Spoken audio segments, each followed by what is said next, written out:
Alright, it's the next day. It's our third day in New York. And we're gonna start it the way we did yesterday, and my dad and I doing a walk in Central Park.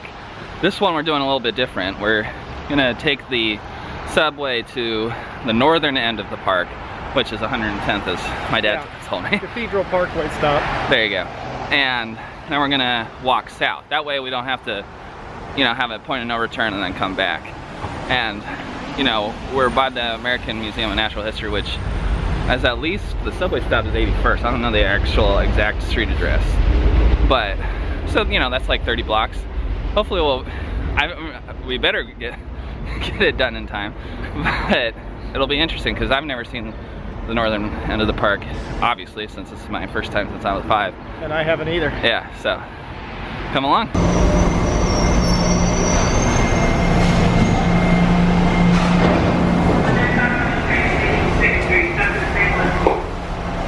One really useful app for newbies to New York is this New York City subway map, because frankly I get it up and just make sure that we're going in the right direction. I mean, there are signs when you go into a subway stop, but just to be sure. And we just stopped at 86, 96, 103rd, and then Cathedral Parkway 110, which is what we'll start there. Subway forced a change of plans. They were gonna bypass the 110th stop, so when we heard that and just got out at 103rd, so we'll walk up a little bit in the northern part and then loop back down. So that's something to be aware of. The subway will, and they'll make like last second announcements that they're gonna bypass a certain stop. And if it's your stop, better alter your plans. My dad was telling me that each body of water in Central Park has a different name. So we've already seen the lake, and I believe the pond, and this is the pool. And we may see the reservoir on this hike, and then also the lock apparently. But this is very serene. It's quieter than the southern end of the park, which for New Yorkers watching this, they may be screaming, "Of course!" But that's new to me. You can get a sense, as my dad just said, of the northern end of the park by, you know, you see buildings, and we're going north, I guess. I guess we could see buildings if we were pointed east or west, but we're almost there. As you can see, we've definitely reached the northern part of the park. And so we're gonna loop over to the east side and then hike back. Well, funny story. We are at the reservoir, which any New Yorker watching this is probably thinking, wait, they're not north. We're not. We somehow got turned around and we're on the east end of the park now, near the Guggenheim. And so, bummer. But, oh well, because frankly, you know, anywhere is good. And we have more days to get to the northern part of the park. But it's funny, somehow we're going east rather than north. And then we've actually been going south. We're at 90th and 5th. So we're actually not too far, you know, north of our apartment. But we'll, you know, make the most of it today and then try and hit the northern side of the park on a later day. I'm trying to work out if this building with the 2 towers is the Ghostbusters building.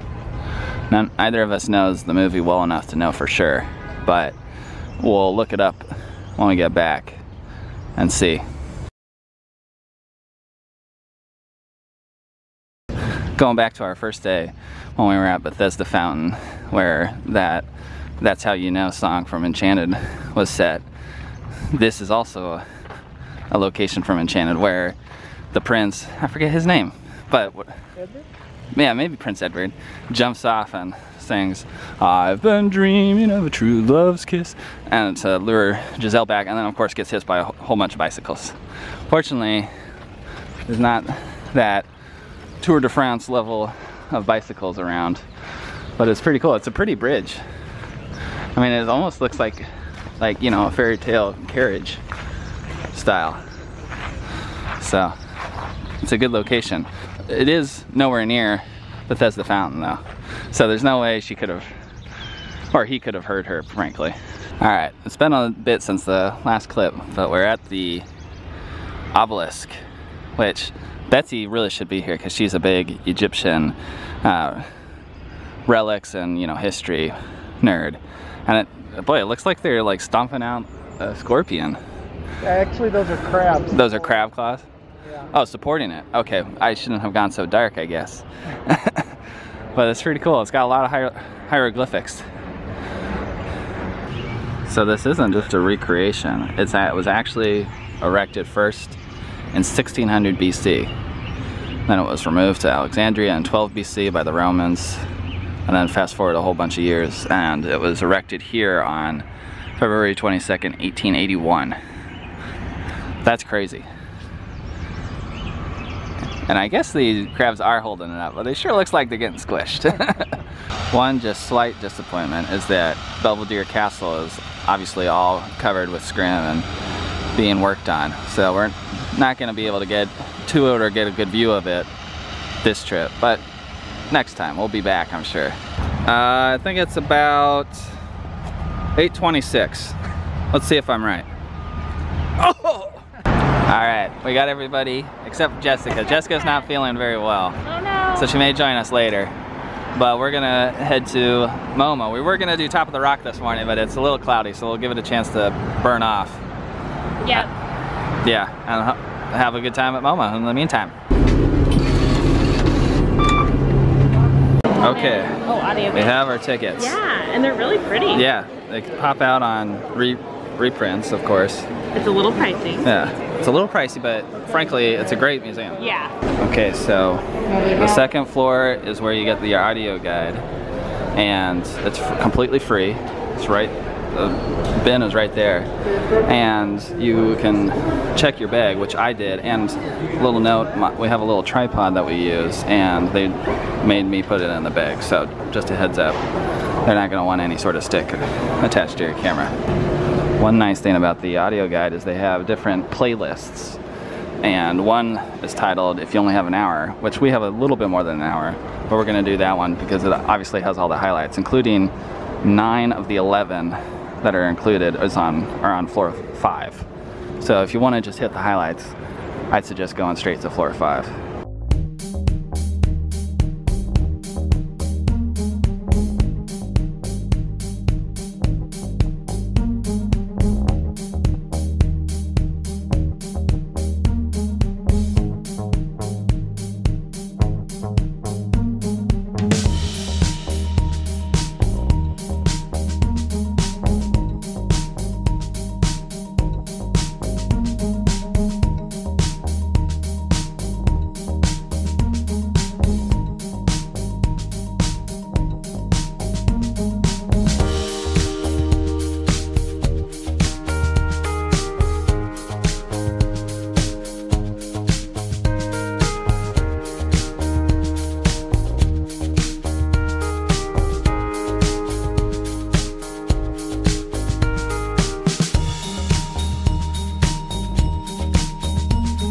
Alright, we're out of the MOMA now. We're at Rockefeller Center.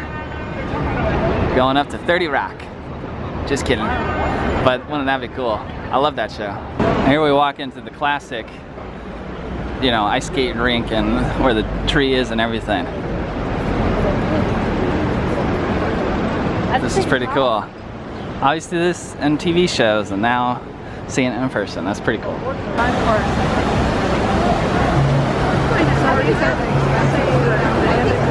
Check flag right over there. Okay, we've consumed lunch, which was most wanted on my part. But we're now making our way to the top of the rock, which I guess is right here. But there's lots of little shops out here. We bought tickets for $2.35 to go to the top of the rock, and we popped out because we were just looking around, and right across the street's Radio City Music Hall. That's crazy. Please to look up. We walked right out these doors, and here's the iconic sign. Pretty cool. Yeah.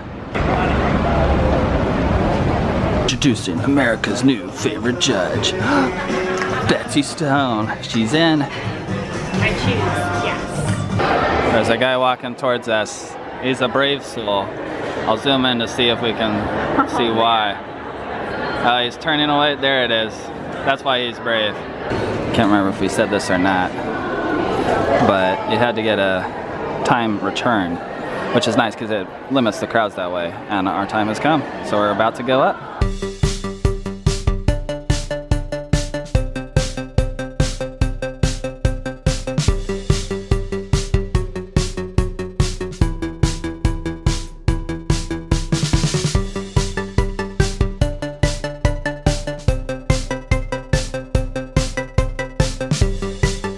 Talking about our mistake this morning, we, you know, clearly were north of the reservoir when we started, and then we just went across, and then we wound up on the east side of it. So, oh well, we'll get up to that northern area eventually. Up to the other side, and you can see the Chrysler Building, which when I was here as a first grader, we were randomly in a high-rise that was right next to the Chrysler Building. We were here, I think, on my Uncle Warren's dime, who somehow, I think, had a lot of money to spend or something. But it was pretty cool. I mean, that's one thing I remember even as a first grader, seeing that building, because it was such a unique style. And I, obviously, as a first grader, I didn't know better, and I thought it was the Empire State Building. And zoom in, Empire State Building. That's what it actually was. Stupid first grader, Andy. And then, I don't know how well it's gonna pop up, but yeah, you can see some hazy. It's more clear in normal eyesight, but that's the Statue of Liberty, one of them. Obviously the one with the highest spear. Best wedding photos ever. Though, probably very expensive. But congratulations to the happy couple. We're at the top floor now, and there's no glass at the top floor because, frankly, you're only gonna fall a little bit, but they obviously don't want you to fall anyways. But anyways, what I'm getting at is an unobstructed view of the Empire State Building. That's what I was trying to get at. Not go dark.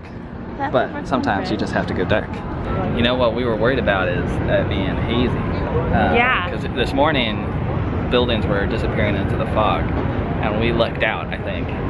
We definitely got some nice, and I mean, like, it's a little hazy towards the edges, but it's really not too bad. Yeah, and one thing is, like, you can look it up, I guess, online, but also they'll have a visibility reader on the video board as you buy tickets. So, frankly, take a look at that. If it's not good, then don't pay for it because it's expensive. But so, it's a great view. Yeah. Okay, we stopped by Magnolia Bakery, which is on the corner of, you know, 30 Rock as you exit, and oh my god, these cupcakes look so good. This is a whiteout cupcake with, it's a chocolate cupcake with white, I'm gonna forget the name of it, but whatever the, like, creamy white stuff is. It's not icing, but it's something else like that. And then cookie crumbles, like, so it's similar to like an Oreo, I think, or Oreo whatever flavoring. And then this is a vanilla cake with chocolate buttercream. We walked to Bryant Park to enjoy our goodies from a Magnolia Bakery. And we actually, this is a really cool area. It's the reading room. So they have books here. They have my level of books. No, I'm just kidding. But yeah, you can pick one and just read here. And just through there, Empire State Building. But then also New York Public Library. Very cool. Okay, Betsy got the banana cream, right? Yeah. Banana pudding. Banana pudding, sorry. How is it? This came highly recommended. This is really good. Like, you should try it, and you don't even like banana pudding. Okay. Yeah. Here, I'll give you some. Okay. I just want it plugged in for a couple Be romantic. Eat a Chimel, my love. It's good. That was a stellar review for me. Well, it's banana flavored, and I'm not a huge fan. Time to try my cupcake.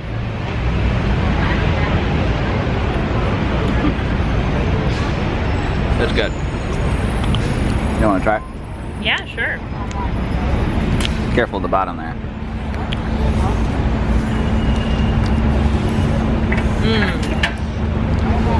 That's really good. Banana pudding. Oh, so we have a split decision. All right, cupcake number 2.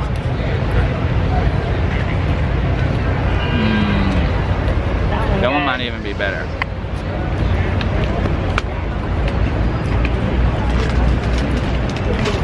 Ooh, it has like a meringue topping. That's good. Okay, we finished our goodies, and now we're gonna walk into the public library. It's just about to close, but we're only looking for one thing, which is the original Winnie the Pooh stuffed animals. Betsy is especially excited. She's a big Winnie the Pooh fan. As we walk to the front of the public library, we get a great view of the Chrysler Building. This main entrance at 5th Avenue is the one with the iconic lion statues, which we can hopefully look at more when we pop out. But since it's closed on 5:45, it's like 5:20 now. We want to get inside. Here we are. Oh, look at the Piglet. Yeah, Piglet's not looking so great. Doesn't have the pink, certainly.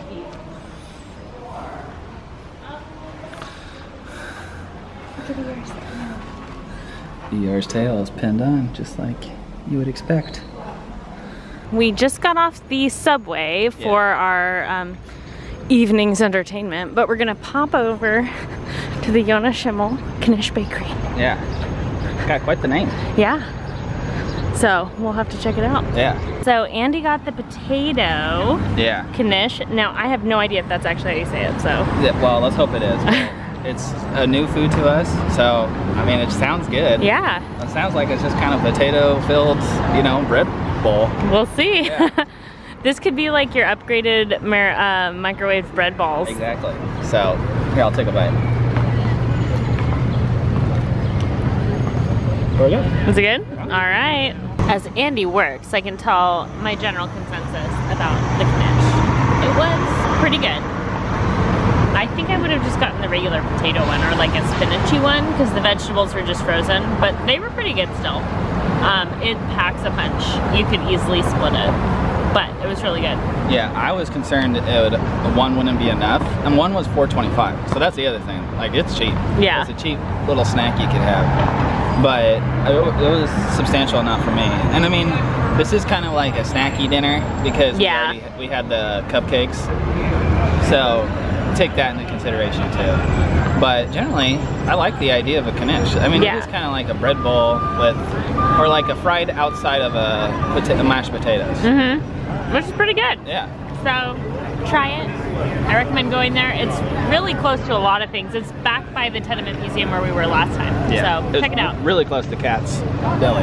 Yeah. So, if you know where Cat's is. Okay, it's the next day. We, you know, we're a day late on ending these again. Yeah. But the show was a lot of fun. It was great. I highly recommend going sometime. Yeah. It's really inexpensive and it was really funny. Yeah, for sure. Us together was, with ticket fees, was 20 bucks. So you can't beat that price in New York City. So, and like legitimate comedians too. It's not like amateur Just hour. random people. Yeah. So that was pretty much it. We went to Grace Papaya afterwards since we had heard about it, and it was, you know, it was a hot dog, but it was good. So, on to the next day. Yeah.